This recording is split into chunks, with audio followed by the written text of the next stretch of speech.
हे कोणीही पेशंट नाहीये आणि त्यांना काहीही गंभीर आजार नाहीये, म्हणून त्यांना पेशंट म्हटलं की मला आधी मोठा राग येतो. सुरू करण्याचं कारण की माझे स्वतःचे वडील 2004 ला पडले होते आणि त्यांचं हिप जॉईंटचं फ्रॅक्चर झालं होतं. भगवती हॉस्पिटलला ऍडमिट होते आणि त्यांना बघायला कोणी नव्हतं. मला अशी कल्पना आली की हे जे असतात की ज्यांना फ्रॅक्चर वगैरे होतं किंवा अंथरुणावर जेव्हा लास्ट स्टेजला असतात तर त्यांना त्यांच्या सेवेची गरज असते, म्हणून मग हे सुरू केलं. 6:30 ते 8:30 सगळेजण टीव्हीच्या सिरियल बघत असतात.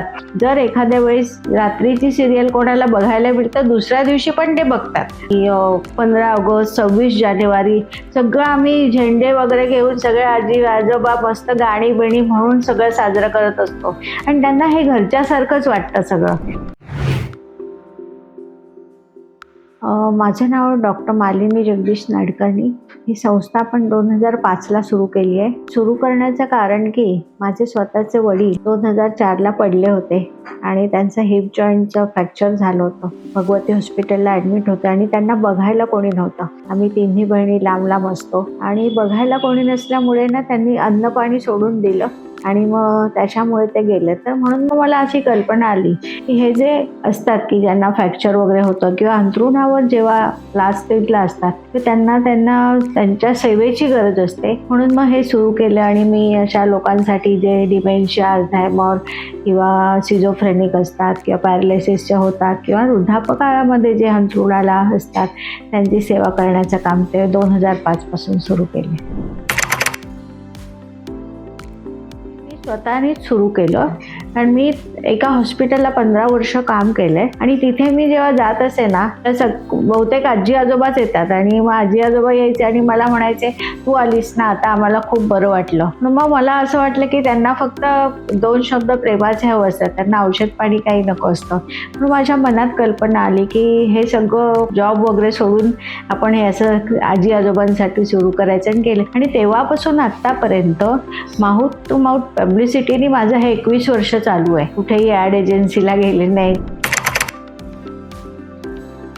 हे कोणीही पेशंट नाहीये आणि त्यांना काहीही गंभीर आजार नाहीये. एक तर त्यांचं मानसिक संतुलन बिघडत असतं, सिझोफ्रेनिया, डिमेन्शिया किंवा सिझोफ्रेनिक असतात किंवा वृद्धापकाळामुळे त्यांना स्वतः करता येत नाहीये, म्हणून त्यांना पेशंट म्हटलं की मला आधी मोठा राग येतो. आणि आत्ता आपल्याकडे जवळजवळ जे येतात ते अशा प्रकारचे असतात की ज्यांनी लग्नच केलं नाहीये. मग वृद्धापकाळात काय, मग एक जण कोणतरी राहतं त्याचं काय, किंवा मग मुलीच असतात, मग मुलींचे संसार असतात, मग मुलींच्या घरी जायला म्हणजे त्यांना नकोच असतं. असं नाही की मुली सांभाळू शकत नाहीये, पण त्यांना आवडत नाही म्हणून मग ते असं प्रिफर करतात की कुठेतरी जावं. असं काही लोक अमेरिकेत वगैरे असतात आणि अमेरिकेत 80 आणि 90 वर्षानंतर तर त्यांना नेऊ शकत नाही.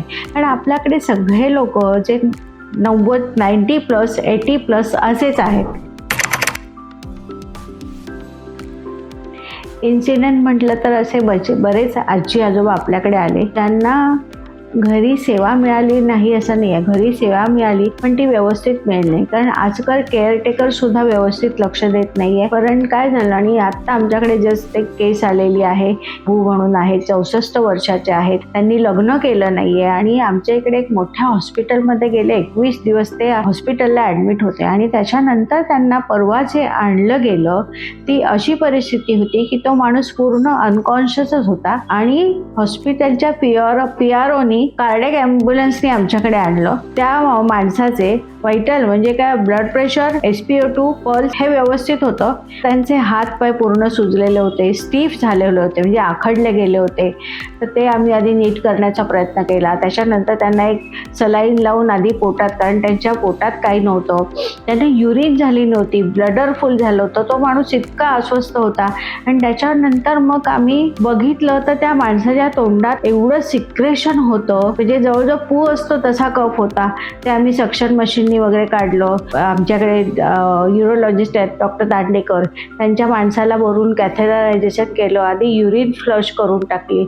आणि त्याच्यानंतर रात्री 10 नंतर तो माणूस थोडंसं शुद्धीमध्ये आला. म्हणजे अशा केसमध्ये असं की हॉस्पिटलमध्ये स्टाफ का केअर घेत नाही? म्हणजे डॉक्टरांचा काही गुन्हा नसतो, पण स्टाफनी त्यांनी अशा लोकांकडे नीट लक्ष द्यायला पाहिजे. नो डाऊट त्या माणसांकडे मॅन पॉवर नव्हती, पण त्यांनी एक केअरटेकर ठेवला होता, तर त्या केअरटेकरनीही काही लक्ष दिलं नव्हतं. आणि अशा परिस्थितीमध्ये जे लोक असतात त्यांना सांभाळायचं म्हणजे चॅलेंजचं काम असतं, पण ते अगदी आम्ही हसत हसत ते काम स्वीकारतो आणि त्या माणसाला शक्यतो बरं करण्याचा प्रयत्न करतो.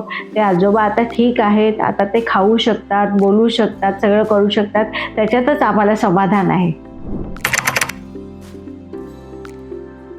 दिवसभरामध्ये ॲक्टिव्हिटीज म्हणजे कसं की सकाळी त्यांचं आंघोळी वगैरे झालं की नंतर मग चहा बिस्किट असतं, 9:30ला नाश्ता असतो, नाश्त्यानंतर मग त्यांचं मेडिसिन किंवा मग त्यांना कुठे वॉकरनी चालवायचं, अशा ह्या गोष्टी झाल्यानंतर 11 ते 12 किंवा 10 ते 11मध्ये त्यांना फिजिओथेरपी असते. आणि ह्या जे आहे त्याच्यानंतर ते झालं की त्यांना कॅरम खेळायचा असतो, मग कॅरम खेळलं जातं, आपसात त्या गप्पा मारतात ते असतं. 6:30 ते 8:30 सगळेजण टी व्हीच्या सिरियल बघत असतात. जर एखाद्या वेळेस रात्रीची सिरियल कोणाला बघायला मिळतं, दुसऱ्या दिवशी पण ते बघतात.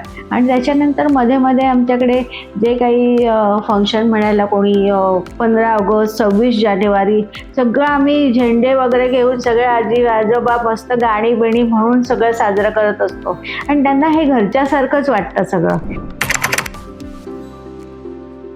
काही लोकांचे रिलेटिव्ह असतात ते येतात, पण काही लोकांना कोणीच नाही आहे. म्हणजे जवळजवळ 7-8 लोक आपल्याकडे जवळजवळ फ्रीच आहेत की ज्यांना कोणीच नाही आहे. काही महिला आहेत की ज्यांना काही कारणास्तव घरातून निघून जावं लागलेलं आहे, तर त्यांना मी इथे सांभाळतो. त्या सिनियर सिटीजन आहेत, त्यांच्याकडून काही काम करून घेता येत नाही, पण असं थोडं मोठं पाणी देणं हे असं सगळं करून त्यांना आम्ही शेवटपर्यंत सांभाळतो.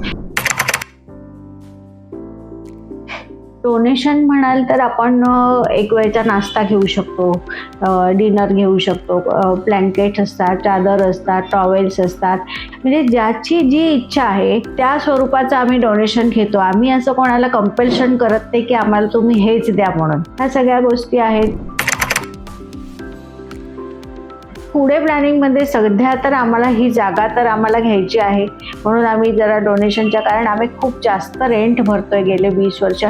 आणि दुसरं म्हणजे आम्हाला जे असे घरी एकटे असतात त्यांच्यासाठी डे केअर सेंटर करायचं, म्हणजे त्यांना सकाळपासून संध्याकाळपर्यंत सांभाळता येईल आणि त्यांना कसं बिझी ठेवता येईल, वेगवेगळे उपक्रम त्यांच्यासाठी राबवता येईल आणि त्यांच्या ज्या आवडी आहेत त्यांच्या आवडी त्यांना परत मिळाल्या पाहिजे, त्यांच्या आवडीच्या सगळ्या गोष्टी ते करू शकलो पाहिजे, असं आमचं उद्दिष्ट आहे. आणि तेही आम्हाला मुंबई, डोंबिवली ह्या ठिकाणी सगळं करायचं आहे.